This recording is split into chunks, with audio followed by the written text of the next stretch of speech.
जय श्री हरि। आज है जया एकादशी। तो आइए सुनते हैं जया एकादशी महात्म और कथा।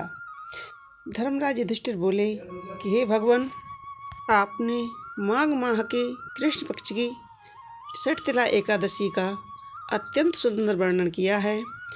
अब कृपा करके माघ माह के शुक्ल पक्ष की एकादशी की कथा का वर्णन कीजिए।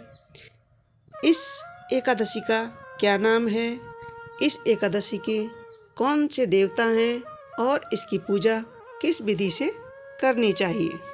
ऐसा सुनकर श्री कृष्ण भगवान बोले कि हे राजन, माघ माह के शुक्ल पक्ष की एकादशी का नाम जया है। इस एकादशी का व्रत से मनुष्य ब्रह्म हत्या के पाप से भी छूट जाते हैं और अंत में उनको स्वर्ग की प्राप्ति होती है। इस व्रत से मनुष्य को योनि अर्थात भूत प्रेत पिशाच आदि की योनि से भी छूट जाते हैं। अतः इस एकादशी के व्रत को विधि पूर्वक करना चाहिए। हे राजन, मैं आपको एक पौराणिक कथा कहता हूँ, ध्यानपूर्वक सुनिए। एक समय की बात है, इंद्र नागलोक में अपनी इच्छा अनुसार अप्सराओं के साथ रमण कर रहे थे। गंधर्व गान कर रहे थे।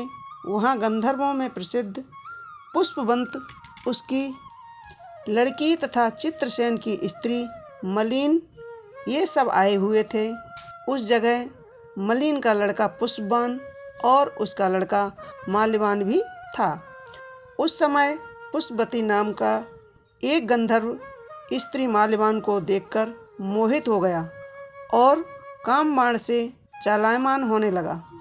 उसने रूप, सौंदर्य और हाव भाव आदि द्वारा माल्यवान को अपने बस में कर लिया।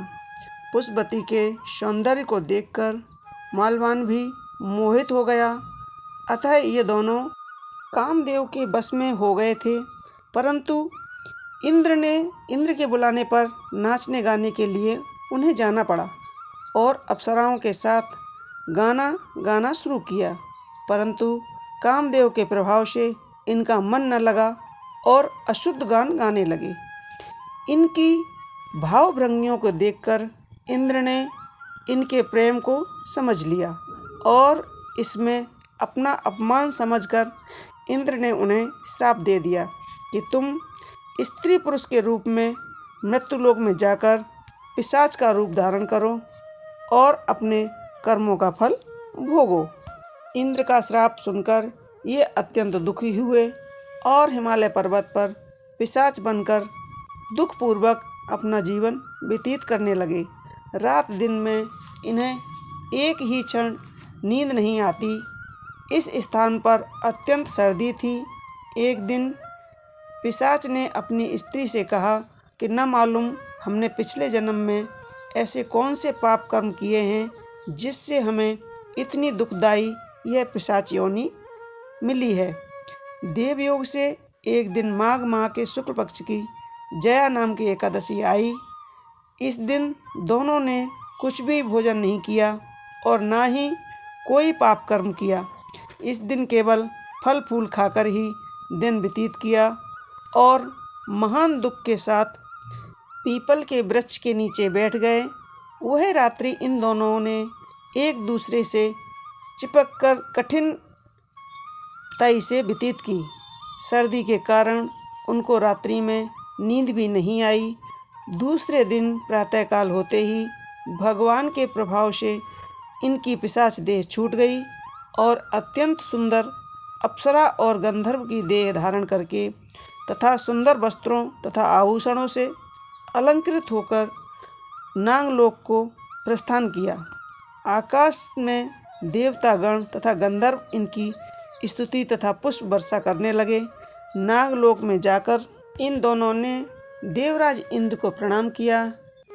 इंद्र को भी इन्हें अपने प्रथम रूप में देखकर महान आश्चर्य हुआ और इनमें से पूछने लगे कि तुमने अपनी पिशाच देह से किस प्रकार छुटकारा पाया, सो सब बताओ। इस प्रकार माल्यवंत और बोले कि हे देवेंद्र, भगवान विष्णु के प्रभाव से तथा जया एकादशी के व्रत के पुण्य से हमारी पिशाच देह छूटी है। इंद्रदेव बोले, हे माल्यवान, एकादशी व्रत करने से तथा विष्णु के प्रभाव से तुम लोग पिशाच देह को छोड़कर पवित्र हो गए हो और हम लोगों के लिए भी वंदनीय हो गए हो, क्योंकि विष्णु भक्त हम लोगों के लिए वंदनीय योग्य हैं। अतः आपको धन्य है, धन्य है। अब तुम पुष्पवती के साथ जाकर विहार करो। हे युधिष्ठिर, इस जया एकादशी के व्रत करने से समस्त कुयोनि छूट जाती हैं। जिस मनुष्य ने इस एकादशी का व्रत किया है उसने मानो सब यज्ञ तप आदि किए हैं। जो मनुष्य भक्तिपूर्वक जया एकादशी का व्रत करते हैं वे अवश्य ही सहस्त्र वर्षों तक स्वर्ग में निवास करते हैं।